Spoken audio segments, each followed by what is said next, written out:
Hi, this is David Thornburg, President and CEO of the Committee of 70, Philadelphia's longstanding advocate for better politics and better government.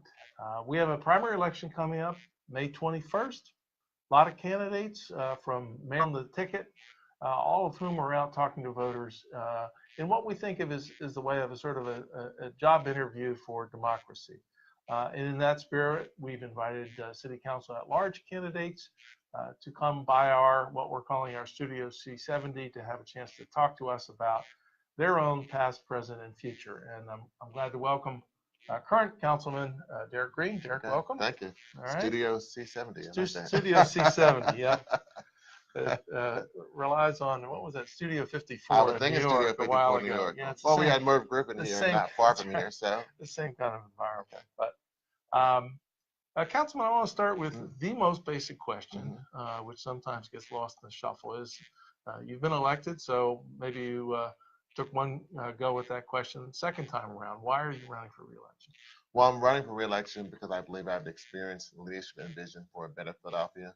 I try to get out of City Hall as much as I can every day. And when I get out of City Hall, regardless if I'm in North Philadelphia, West Philadelphia, Southwest, Center City, the issue I see the biggest is poverty. And so what I've been trying to do as a member of City Council is try to address poverty. And I try to address poverty based on my experiences, primarily as a small business lender. Many people know I worked for Meridian Bank, professional with a personal touch for those that still remember Meridian. But I was a small business lender at Meridian at North Philadelphia at the Broading Glenwood branch. And so when I was there, I was able to provide access to credit for small businesses. And so the legislation, things I've worked on in city government have been around that same perspective. How do we grow small businesses in our city, especially on commercial corridors? Because I believe the best way to address poverty is by growing jobs at small businesses, which from my understanding, the best way to grow jobs is by growing small businesses. And to me, that's the best way to address poverty in our city. Yeah. Every time I walk by that new condo building on whatever part of Penn Square that is, that's where the Meridian Plaza. I know. That's Well, right. unfortunately, a couple of young men from the fire department lost their life there. Yep, that was a tragic fire. So you've been in council one term. I know you have experience in local politics. You were with Councilwoman Marion Tasco before that. I'm just curious, after 4 years, given your interest in jobs, economic development, your background as a small business lender, what have you learned about both the challenges and the opportunities about the role that the city can play in fostering job growth in the city? Well, the challenges and opportunities. Challenges as a member of the legislative branch, not the executive branch. We often can only do things by introducing bills or pushing ideas and policies. So one of the first things I did within my first couple of months of coming into City Council was actually work with the executive branch and the Commerce Department, where we created what's called the Philadelphia Business Lending Network, which is a consortium of about 30 different lenders, from large institutions like Wells Fargo to much smaller ones like Finana, to create a one-page application to make it easier for small businesses to get access to credit.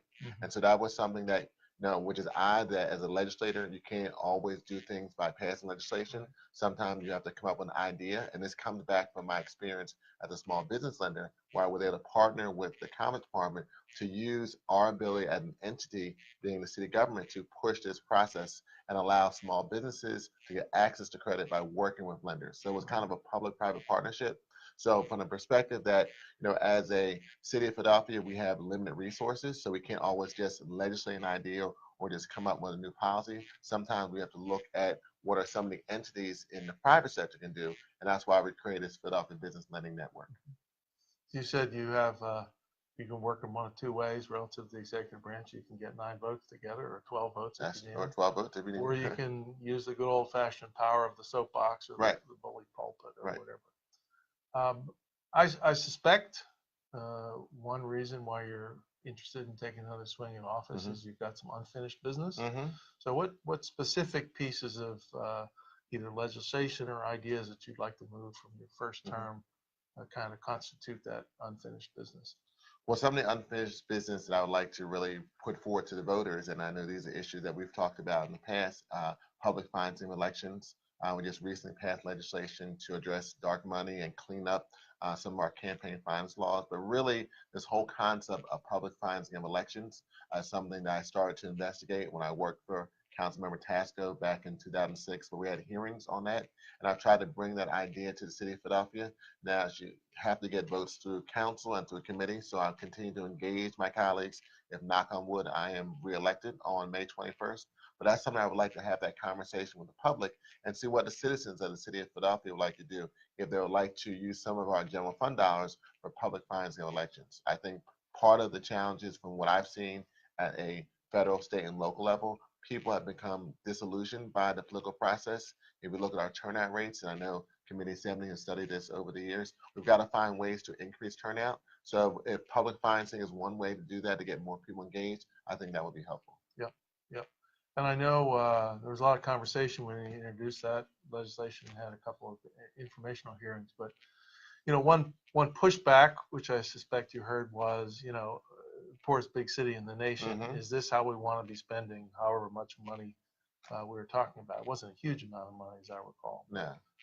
Is that what you heard? Yeah, that's what I've heard. I mean, when you look at some of the challenges we have in our city, from public health issues, public safety, some of the current debates we currently have. Also, we're going through election process. I think it was challenging to kind of get this bill out of committee. My goal is that once we get through the primary, and hopefully we'll have additional conversation, and also gauge the public more about why this could be a good idea, and really get it on the ballot so we can really hear from the constituents in the city of Philadelphia and whether they would like this idea or not. Right. So, having been in council for a term, I'm interested in your thoughts on how people, voters, ought to evaluate council people. As you said, members of the legislative branch, it's a little more difficult than if you're an executive. There's more of you. Right. People don't always understand what council people do. Right. And there's lots of different ways to do it. So I guess I'm sort of asking you to talk about the standards by which you'd like to be evaluated, and then evaluate yourself. Well, because I worked in city council as a staffer, I take the perspective with my office that no one is too big for any job. So when I would think, hopefully I can be evaluated by the citizens, and that's really what happens on May 21st. It's evaluation of a job application. I often tell people I'm not so much a city council member, but a city employee working for the citizens of the city of Philadelphia. Hopefully I'll get rehired for another 4 years. But in reference to how's my office helped in reference to constituent service issues, replying on issues, how we're engaging in the legislative process in reference to coming up with ideas and concepts and moving the ball forward. Some of those issues are difficult to measure, but I think there are certain tangible things that you can measure in reference to legislation to introduce, the impact of that legislation, as well as how has my office been responsive. And then basic things like meetings. Have you been responsive to meetings? Have you been responsive by way of email? I try to do a lot of those things on my own, which my staff sometimes gets mad at me, but I still take that staffer mentality because no one is above any role in the city government. Right. And I think we need to have more of that as we engage with the constituents. You just mentioned the word I was going to pick up on, which is I'm interested in your thoughts on how there's a lot of talk about public engagement, civic engagement, and community dialogue, community meetings, town halls, whatever. My observation is a lot of them don't work very well. But what have you learned about the most productive way of engaging with your constituents or residents of the city or voters or around whatever issue? I'm just sort of interested in kind of what works and what doesn't, I guess. Well, when I first ran, I was not a big, social media person. I mean, I would check, Facebook or Instagram or Twitter like after the Eagles game. But as I gotten more into this process, and really with some of my millennials that worked in my campaign that really pushed me to do more things on social media.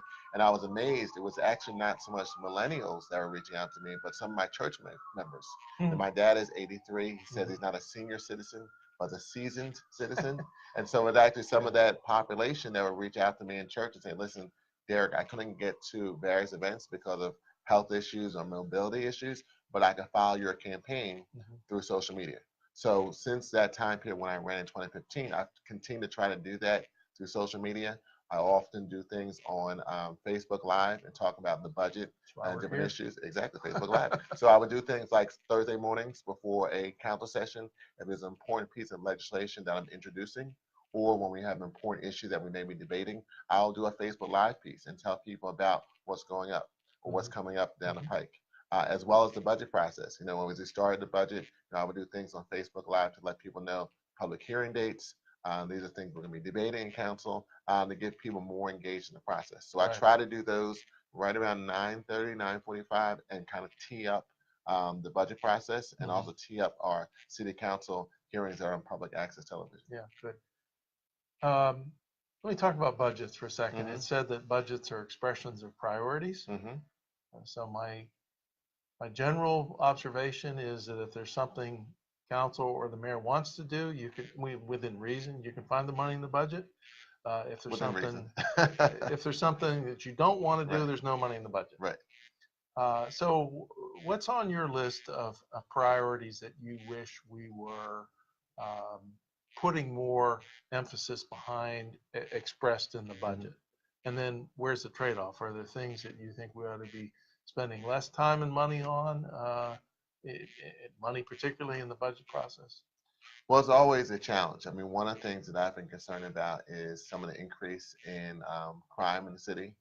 So I know the mayor put together a crime agenda. I'm sure you early saw part of the year. Inquirer poll that came out today Right, that said right. that's number one on Right. people's minds. And that's been number one in people's minds for a number of years. Crime, poverty, and education. Now, we've made investments on the education side. Last year, we put in through the 5-year plan over $600 million. The mayor's proposed another $200 million in this year's budget.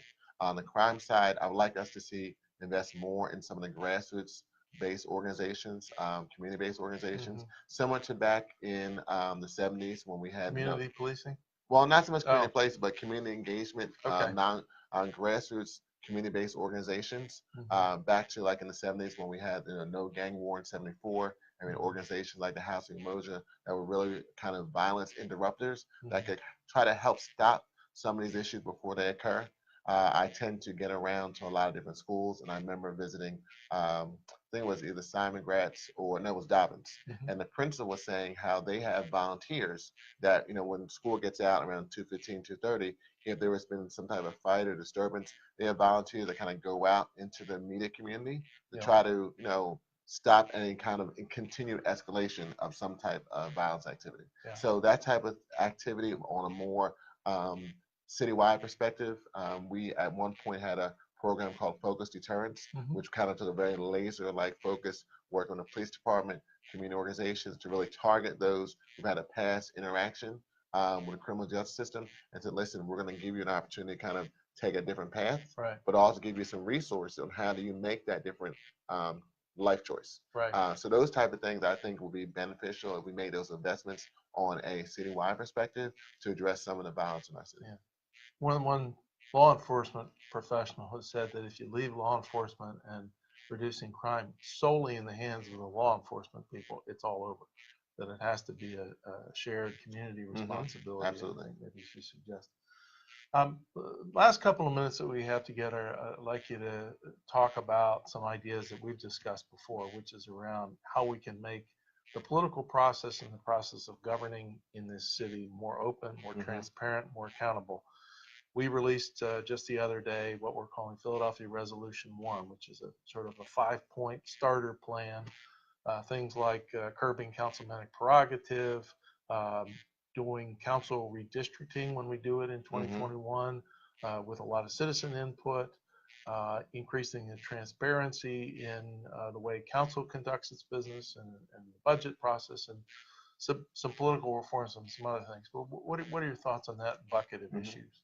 Well, a lot of those issues are issues I've supported over the years, either through ideas I've introduced, like we talked about public financing of elections, but also what I would like to see and use some of my relationships in other cities through my role as second vice president for Pennsylvania Municipal League, or my active role in the large city council for national cities, and find out how other cities deal with some of these issues. For example, how does a Chicago or Cleveland or Cincinnati deal with the acquisition or disposition of land? Because that's one of the big issues that's come out in reference to councilman prerogative. But part of that concern is our charter says that we can only acquire and convey land except through legislation. So are there other ways that other cities have addressed these issues? And let's not reinvent the wheel. We don't have to.